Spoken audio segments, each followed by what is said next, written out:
hari Sabat. Kita bersyukur kita masih bisa mempelajari firman Tuhan pada hari Sabat yang suci ini. Biarlah kita boleh belajar bersama-sama. Kita akan belajar di dalam pelajaran sekolah Sabat yang ke-1 Triwulan 3 ini dengan judulnya Hidup dalam Masyarakat. Mari kita berdoa lebih dahulu.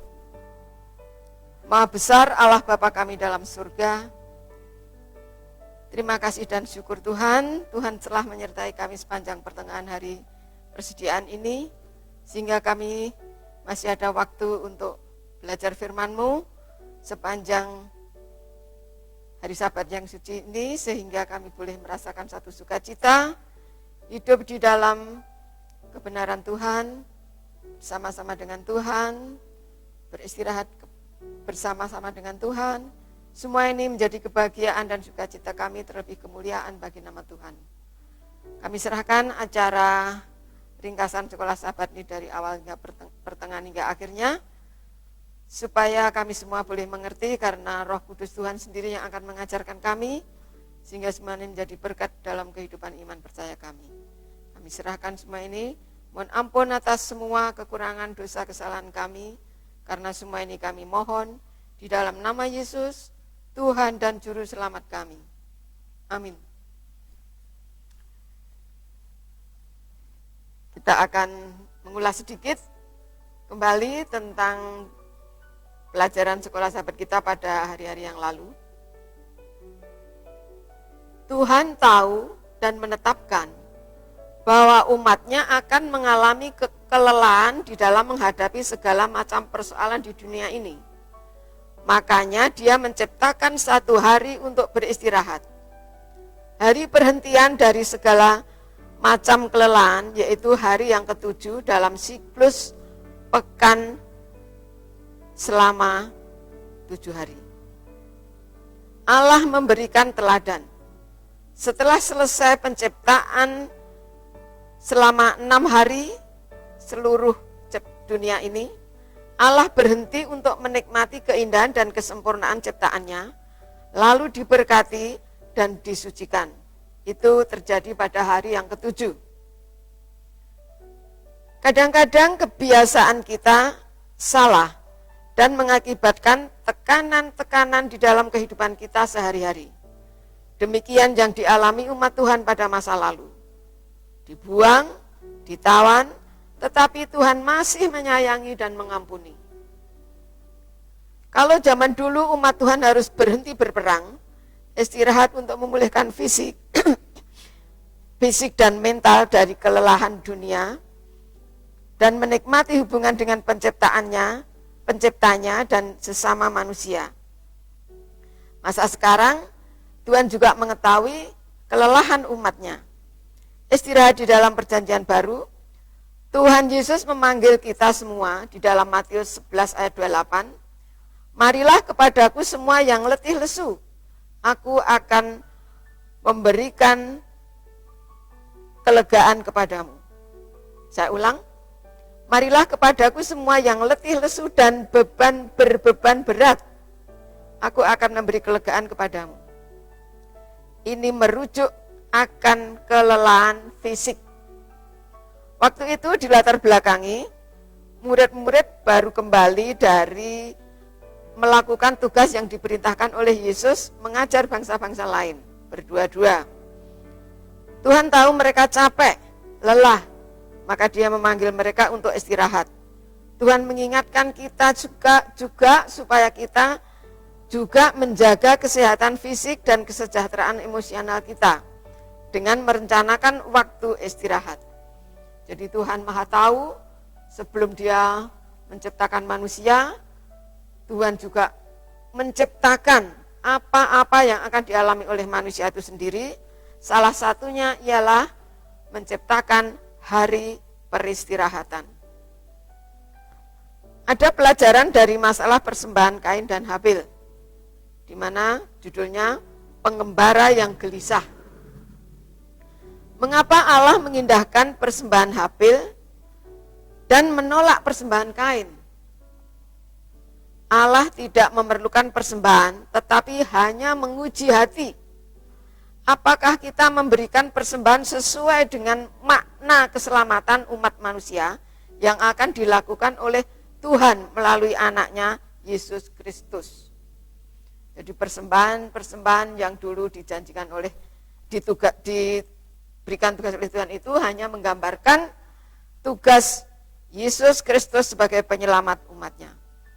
Tuhan memandang persembahan itu dengan cermat, bukan semaunya sendiri, bukan gegabah.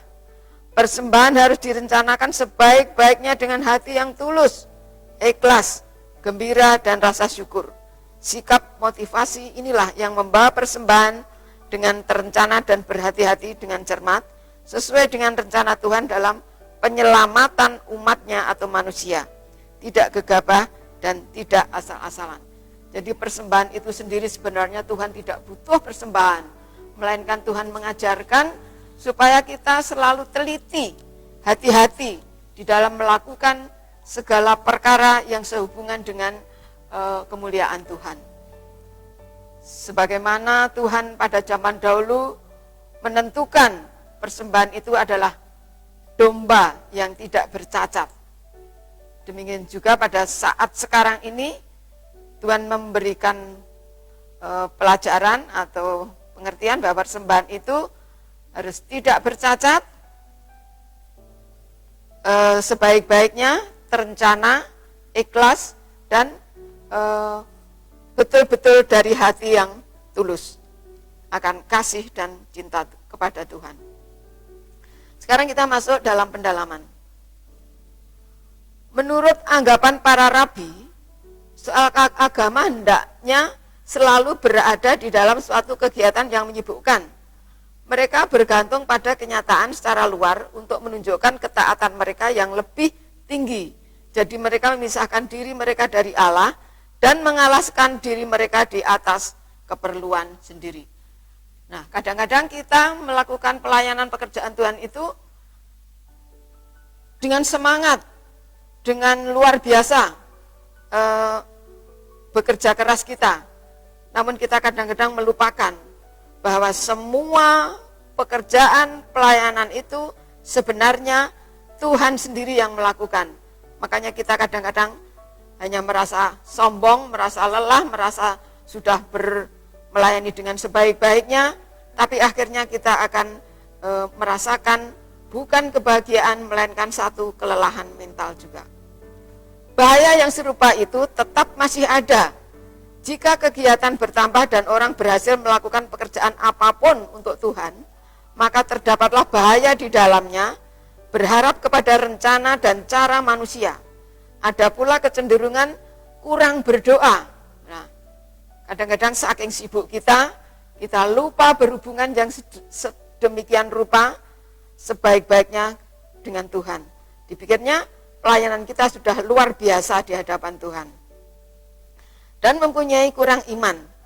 Seperti halnya dengan murid-murid, kita berada di dalam bahaya kehilangan pandangan atas ketergantungan kita kepada Allah dan berusaha mencari keselamatan melalui pekerjaan diri kita sendiri. Nah, bila mana kita sudah merasa luar biasa kita melayani Tuhan dengan sangat semangat kita, kadang-kadang kita merasa bahwa itu berhasil karena usaha kita. Padahal sebenarnya hanya Tuhanlah yang menghasilkan satu hasil pekerjaan yang sangat luar biasa. Kita perlu memandang terus kepada Yesus dengan keinsafan bahwa kuasanya lah yang melakukan pekerjaan itu. Sementara kita bekerja dengan sungguh-sungguh untuk keselamatan orang yang hilang, kita juga harus mengambil waktu untuk merenungkan, berdoa, dan mempelajari firman Allah. Hanya pekerjaan yang dikerjakan dengan banyak berdoa dan disucikan oleh jasa Kristus yang pada akhirnya terbukti bermanfaat bagi kebaikan. Kita bisa baca di dalam Alfa dan Omega jilid 5 halaman 392. Nah, sangat betul sekali pelajaran ini, karena kadang-kadang kita bekerja, kita merasa bahwa itu adalah hasil kekuatan kita sendiri, hasil semangat kita sendiri, hasil urusan kita sendiri. Tapi sebenarnya hanya Tuhanlah yang bisa menghasilkan satu pekerjaan yang betul-betul bermanfaat, berguna, dan berhasil karena hanya pertolongan Tuhan, karena hanya kemurahan Tuhan, karena hanya kehendak Tuhan. Untuk itu biarlah kita sebagai pengerja-pengerja atau pelayan-pelayan Tuhan, janganlah sekali-kali kita merasa kita bisa melakukan segala hal untuk melayani pekerjaan Tuhan. Tetapi hendaklah di dalam melayani pekerjaan Tuhan, hendaklah kita tidak meninggalkan Tuhan dan kita tetap bergantung kepada Tuhan, sehingga hasil yang kita dapat akan berguna di dalam kehidupan iman percaya kita, di dalam keadaan kita sebagai orang beriman, dan akhirnya Tuhan akan memberkati kita semua. Tuhan memberkati kita semua. Amin.